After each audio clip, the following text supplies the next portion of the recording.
Hi guys, welcome or welcome back to my channel. Today we're going to be playing with Unearthly Cosmetics again. Unearthly Cosmetics is one of my favourite indie brands ever. It's just a shame that they're so flipping far away. Based in Texas, so the shipping is rather expensive and it takes quite a long time. However, having said that, love them to death, and we have got today the Leather and Lace palette, which has finally arrived to me. Was this a pre-order? I can't remember if this was a pre-order or not, but I've got close-ups of the palette, swatches. I'm going to stick it on my face, see what we think. I also did pick up one of the satin liquid lipsticks. These are being discontinued, I think, because this was on offer. I could use the code GOODBYE and it made this a lot cheaper.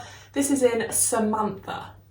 So this palette has got really nice soft packaging. I love the theme of it, leather and lace. It's really nice. And then inside you've got sort of three colour stories. You've got your greens, your sort of orangey tones, and then your sort of plummy berry colours. Obviously you can mix and match, or you can just stick to each row.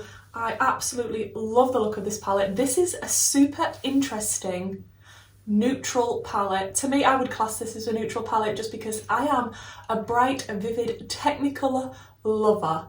So it does have 12 shades, 3 are shimmers, it does have a nice mirror. The sort of print on the packaging is sort of a little bit, sends your eyes a bit funny. Really like the look of this. The most difficult one to swatch was this shade down here, Venetian. That was quite difficult to get my finger in and get a good swatch from, but that doesn't mean to say it's not going to be amazing on the eyes. Love the look of those grungy greens, and we have a black, which I'm super happy about, and we do have a really light shimmer. Not so much super light mattes, but we do have a light shimmer in there, so I think it's definitely a really nice take on sort of a neutral type of palette. I do have quite a lot of Unearthly Cosmetics palettes now. I do like to collect them, and so far I've been impressed with all of them. Pigmented, beautiful. I do also have the Capricorn palette on its way. It's actually discontinued, but the owner found 10 lying around and I was one of the lucky 10 to manage to grab one, so that is on its way to me. I'm super excited for that one. So I'm not really sure what I want to do today. I feel like I want to play with this bottom row, definitely, just because I think it'll pair nicely maybe with the lip, but I don't know if I can resist the green, so it might be sort of a two-tone look. Who knows? I'm probably going to use the black. Who are kidding? I am definitely going to use the black, aren't I? So I'm just going to start with that black shade, which is called Leather. I will show you it even though it's just a black shade and all blacks kind of look the same, but this one here. And I'm just going to pop that in the outer corner. I do like to start out with my deepest shade usually, just because then I get the absolute most pigment from it. And I do like dramatic looks, as bold and intense as you can get usually, so I'm not going to use too much black. I'm going to chill with the black, and then I think I'm going to go into the deepest purple shade, which is called Aubergine, and it's this one here. I'm just going to take that Aubergine and sort of tap it over the black, half on, half off, the black that is already down. Like, this is quite a dramatic palette because it's all quite deep, which I'm not mad at. And if you didn't know, Unearthly Cosmetics used to be called Alien Cosmetics. They have changed their name, so if you knew them before as Alien, they are Unearthly now. Then I'm going to go into the shade next to it, which is called Mahogany, and it's this one here.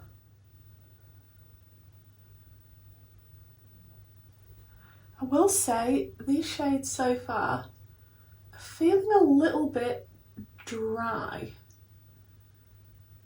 I did sort of notice that when I was swatching them as well, but like I say, swatches don't mean everything. But yeah, I can definitely feel that they're quite dry mattes. I don't know if it's looking a little bit patchy as well. I might change my brush. I'm not loving this, guys, to be honest. I'm going to go back through those shades, work on this, and see if I can get it to a point that I'm happy with it. Okay, I think that's looking a little bit better than it was. We'll move on. I think then I want to take the shade Venetian, which is this one here. The one that didn't swatch the best, and it is the lightest of the purples. And I'm just going to continue this toward the inner corner and then blend out the other purples with this. Just can't get over the feeling that this is such a dry formula to what I'm used to. I can't remember the other Alien Cosmetics palettes being this dry feeling. And then for the very inner corner area, I am going to take Vintage, which is this green here. I'm just going to pop that right on the inner corner because I do love a purple and green together. Makes me very happy. That is very grungy, that green. And on the lower lash line, I am just going to continue the purples that we used on the top. I'm going to go back into Mahogany and just continue this line. I don't know how this is going to work. I don't know if I'm going to like this in the end. Who knows? Then I will play with some shimmers, and I definitely want to play with the purple shimmer, which is Applique. Is that how you say it? This one here. I'm going to spray the shade just so I don't get fallout. And I'm going to pop this in the inner corner area first and see how we... That is so pretty. Oh, that shimmer is intensely beautiful. Wow. It is so foily and metallic looking. And with spraying it, it's just going on like a dream. I'm just sort of flicking my brush because I don't want a really harsh line with that shimmer. That has changed everything. Wow. And it changes tone. When I've put it on top of the matte that it's meeting up with, it totally changes the tone of the purple. So if you wanted to build this one up on top of mattes, it would just look so different on each different eyeshadow you would put underneath it. That is super pretty. Then I want to take a little bit of this shade called Chantilly, which is this one here. And I just want to pop that on the lower lash line, just near the inner corner. I feel like all of these shimmers are like, would look so different on top of different eyeshadow shades underneath. That is really pretty. Okay, let me finish up, put my lashes on, sort out the blend a little bit on the edges, and then we'll come back and do the lip together. Okay guys, so I have popped in the waterline my Barry M High Vis liner in is it called Strobe Light? Is that the shade that it's in? I believe it is. I just wanted some green to match with the inner corner, and I did pop on the lashes, which are the Doll Beauty lashes in Esmeralda, which are not stuck the best, so we're not going to pay attention to that. And then we are going to go in with the liquid lipstick now. These are satin. I absolutely love this formula. I love these. I love the packaging. Like, it's amazing. Really sad that they're discontinuing these. Like, I love these. Yeah, this colour is not going to match whatsoever. I absolutely love the formula of these satin liquid lipsticks. If you can still grab them, I really recommend them. Pick them up. They're so comfortable, pigmented. They feel so nice on the lips. They last such a long time. I don't know if they're 100% transfer proof. This is still drying down, so I can't check right now. The colour does not match the eye look. We're just going to forget that, okay? Once this was gone on, I mean, I wasn't going to be scrubbing it off. It feels really nice. It doesn't match the look. We're ignoring it, as we are the lashes. However, let's talk about the palette. That is the reason that we are here. That is the reason I'm doing this video. So, leather and lace. Obviously, only tried it with this eye look, tried it once.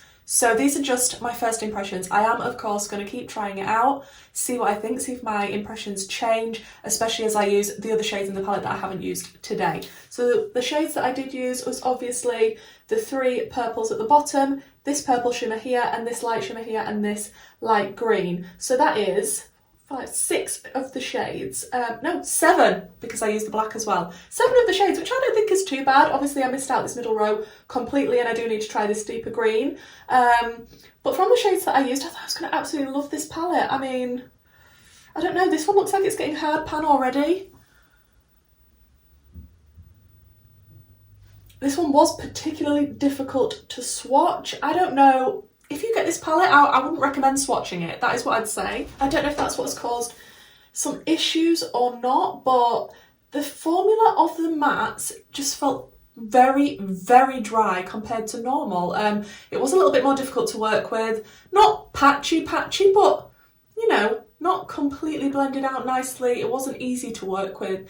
As I'm used to, I had to take a little bit more time. I'm still not completely happy with how the edges look and everything. I couldn't seem to get a good blend with the mattes like I would be happy with usually, which is a little bit disappointing. The shimmers, obviously I tried the 2 shimmers, beautiful. I did wet my brush. I do think that made them easy to sort of paint on where I want. This purple one is absolutely stunningly beautiful. But yeah, I was very disappointed with the mattes, if I'm honest, and it hasn't made me excited to want to dip this palette out again. I did think, oh, this colour story is fantastic. This is my type of neutral palette with a twist, because I am a colour lover. I don't just want to reach for a palette full of browns and only browns. It has to have something else, and this definitely does. This ticks those boxes. I absolutely love Unearthly Cosmetics. Everything that I've tried from them has been fantastic. The quality does vary from palette to palette. It's a little bit different. Like the Full Magic palette, the shimmers in that are extremely fragile, whereas the formula for the shimmers in the Witching Hour palette aren't as fragile. So it is a little bit different, but I've never actually come across an Unearthly palette that had mattes that were so dry as this. So being honest, guys, I am a little bit disappointed with the mattes and how they came out today. I mean, I don't think this is a bad eye look by any means. I do think it came together and it does look nice, but I can tell the imperfections, especially where I tried to blend out the outer corner. It was a long time to even get to this point. And I can only think that it is because of the dryness of the mattes. But like I say, I will definitely test it out again. I will keep playing with it. I just have to be honest with you, regardless of how much I love Unearthly Cosmetics, I'm not going to tell you this is the best palette I've ever used when I know I had issues with those mattes. I'd be really interested to know, has anyone else had issues with this? Like, I have watched reviews on this that came out, and the only one that springs to mind was Angelica Neatvis, and I don't believe she had issues. I'm going to have to rewatch that video. Maybe it's just me. Maybe it's just my eyeballs. I don't know. But please let me know if you've got this palette, if you thought the same thing as me. But yeah, I have to say, this look did come out very pretty. I love the colour story of this, and I love the way that you can stick to just the purples, just the top row. Like, that's beginner friendly, but I feel like the formula for the mattes is not beginner friendly. And this isn't the cheapest palette, and it was extremely expensive shipping. So I really wanted to love this. Like I say, I love Unearthly Cosmetics, I love supporting indie brands, but this is why I'm going to have to test it out again and again and see if it was just one of those days today, or whether it is actually the formula of the mattes that I am not personally in love with. So those are my first impressions on the Unearthly Cosmetics Leather and Lace palette. Please let me know what you think down below in the description box. I have a lot of videos upcoming. I do believe my Odin's Eye might finally be here this week. It seems to have taken quite a long time. Odin's Eye usually dispatches even new things quite quickly and gets to me, you know, fairly sharpish, but no, not this time. This has taken quite a lot longer, so I do have quite a few bits from the new Odin's Eye collection coming. I do have my Instagram link below if you want to check that out. I also do have a Patron group and a YouTube membership if you want to check that out. All the details are in the description box down below, and hopefully, guys, I'll see you in my next video. Bye!